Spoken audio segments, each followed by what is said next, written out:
নমস্কার বন্ধুরা, বিথিকা পাঁচমিশালিতে তোমাদের সবাইকে স্বাগত। আশা করি তোমরা খুব ভালো আছো, সুস্থ আছো, আনন্দে আছো। আমি বেশ কিছুদিন পরে আবারও চলে এসেছি আমার ভিডিও নিয়ে। দীঘার সেই আমরা যে গেছিলাম সেই ভিডিও কিছু অংশ বাকি ছিল, আজকে সেটা আমি দিচ্ছি।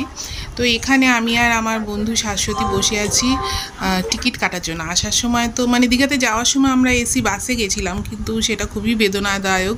তাই আমরা যাওয়ার সময় যাতে কষ্টকর না হয় জার্নিটা, তাই আমরা ট্রেনের টিকিট কাটতে গেছিলাম। আর এখানে দেখছো প্রচুর লোক, আর এবারে তো প্রচণ্ড ভিড় ছিল দীঘাতে, আমি জানি না কেন। আর দীঘার ঢেউও প্রচুর ছিল। আর এটা হচ্ছে সেকেন্ড দিন। আমরা ওই তালসারি, তারপরে আরও অনেক জায়গা, মন্দিরগুলো মানে রাধাকৃষ্ণ মন্দির, সেগুলো যাব বলে তৈরি হচ্ছিলাম। দেখো ঘরটার কি অবস্থা, মারাত্মক অবস্থা। আর যা হয়, হোটেলের রুমে ঢুকেই হোটেলটাই মানে সুন্দর গোছানো জায়গাটা ছন্ন ছাড়া হয়ে যায়। আর আমার ছেলে তৈরি হয়ে গেছে, বারবার ডাকছে, আমি ভিডিও করছি। এই আমরা বেরিয়ে পড়েছি অটোতে করে। তো আমরা এরপরে মানে কাজু বাদামের একটা কাজু বাদাম দেখতে পেয়েছি।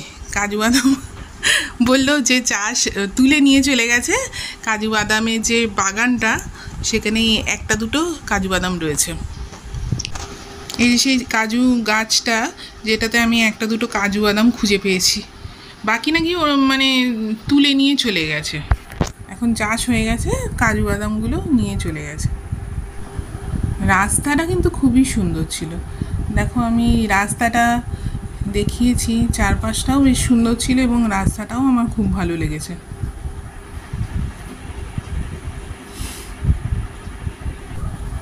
এরপরে আমরা তালসারি গেছিলাম। তো তালসারির ভিডিওটা আমি আগের দিন দিয়ে দিয়েছি, আগের ভিডিওতে দিয়ে দিয়েছি, তোমাদের ইচ্ছে হলে দেখে নিও। শহরের আবদ্ধ জায়গা থেকে বাস, ট্রাম, জমজমাট একটা ভিড়ের মধ্যে থেকে মাঝে মাঝে এরকম ফাঁকা জায়গায় ঘুরতে যেতে সত্যিই বড়ই ভালো লাগে, সবারই ভালো লাগে।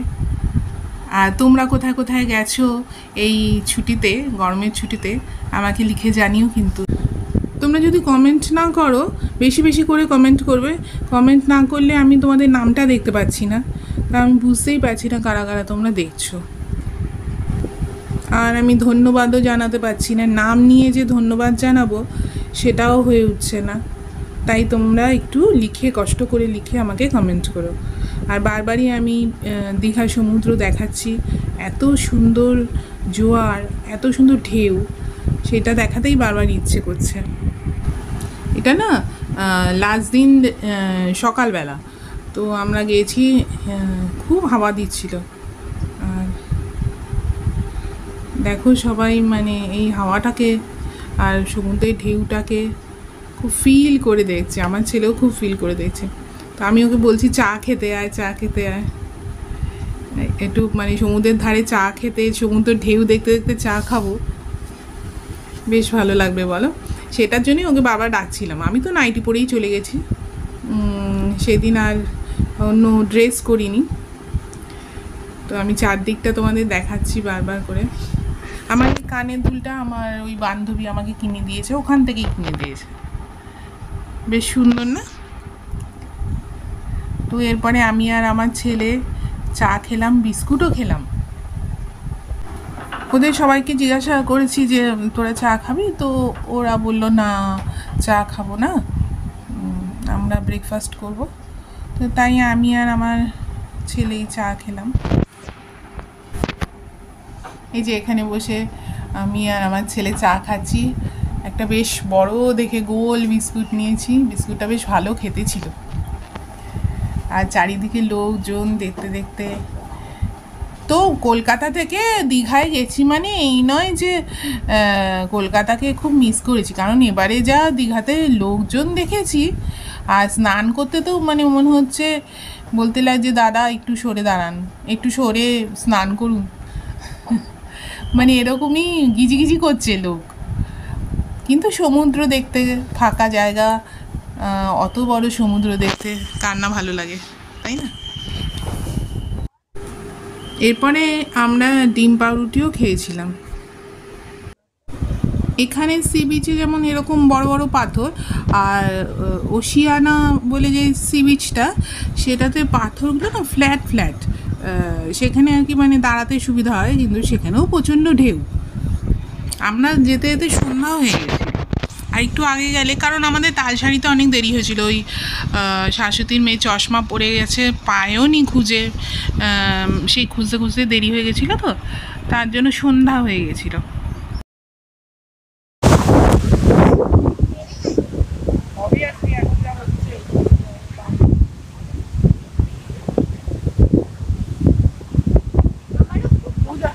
এটা কি উদয়পুর না ওশিয়ানা?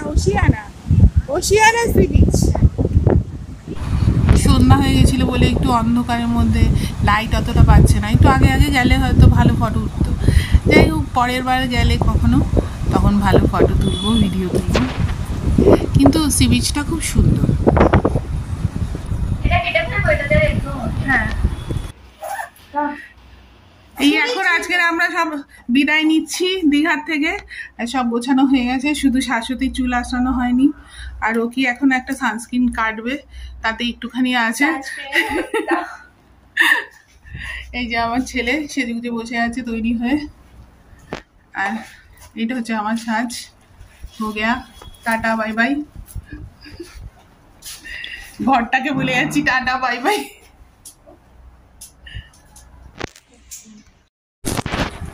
আমরা ট্রেনে উঠে গেছি। এই যে আমার ছেলে, শাশ্বতীর মেয়ে শাশ্বতী বসেছে, আর আমি এই পাশে বসেছিলাম। তো দেখতেই পাচ্ছ কত ভিড় ট্রেনে। আর আমাদের সাথে যে ফ্যামিলি এসেছিল, বাবানের আর একটা বন্ধু উপাসনা, ওরা এসি কামরায় বসেছে। তো মানে টিকিটের ডিফারেন্সটা অনেকটাই। আর তাছাড়া ওরা বললো যে এসি চালানো ছিল, বাট অতটা ঠান্ডাও লাগেনি। তাই আর এমনি নর্মাল যে এই আমরা নর্মাল কামরায় বসেছি, সেখানে কিন্তু ট্রেনটা যখন চলছে তখন খুব একটা মানে গরম লাগছে না। এমনি সময় গরম সত্যি খুবই লাগছিল। গরম পড়েছে, গরম লাগবে না কেন? আগের ভিডিওটাতে আবারও জানিয়ে রাখছি, আমরা খুব আনন্দ করেছি, নাচ করেছি, সেইগুলো দেওয়া আছে ওই তালসারিতে, তোমরা চাইলে দেখে নিতে পারো। আর আমি টাটা জানাচ্ছি তোমাদের, ওই যে ওরাও টাটা জানাচ্ছে। আমি এখানে দুটো চশমা পরে আছি, কেন বলো তো? একটা তো পাওয়ারের চশমা, আর একটা হচ্ছে গিয়ে সানগ্লাস, তাই মাথার উপর সানগ্লাসটা রেখে দিতেই হচ্ছে, হারিয়ে যাবে না হলে। একটু মনও খারাপ লাগছিল, কারণ 2-3 দিনের জন্য তবু ঘুরতে গেছি, আবার কবে যাব তা নেই ঠিক। আর বেশ ফাঁকা জায়গা, দেখো দূর দূরান্ত পর্যন্ত মাঠ, কি ভালো লাগছে না দেখতে? তোমাদের ভিডিওটা কেমন লাগলো লিখে জানিও, আর ভালো লাগলে একটা লাইক দিও, তাহলে শেয়ার করো। আর যারা আমার চ্যানেলে নতুন, তারা প্লিজ সাবস্ক্রাইব করে নিও। তোমাদের শেষ পর্যন্ত দেখার জন্য অনেক অনেক ধন্যবাদ, তোমাদের সবাইকে অনেক অনেক ধন্যবাদ। তোমরা খুব ভালো থাকো, সুস্থ থাকো, আনন্দে থাকো। আর কোথায় কোথায় গ্রীষ্মের ছুটিতে ঘুরলে আমাকে লিখে জানাবে, কেমন? না লিখে জানালে আমি কী করে বুঝবো, তাই না? আমারও তো ভালো লাগে জানতে, ইচ্ছে করে কে কে আমার ভিডিও দেখলো, বা কার কতটুকু ভালো লাগলো, এইসব কথা। তাহলে দেখা হচ্ছে পরবর্তী ভিডিওতে। তোমরা ভালো থেকো, সুস্থ থেকো, টাটা। স্টিল ফটোগুলো আর একবার দিয়ে দিলাম, এখানে স্নানের ফটোও আছে।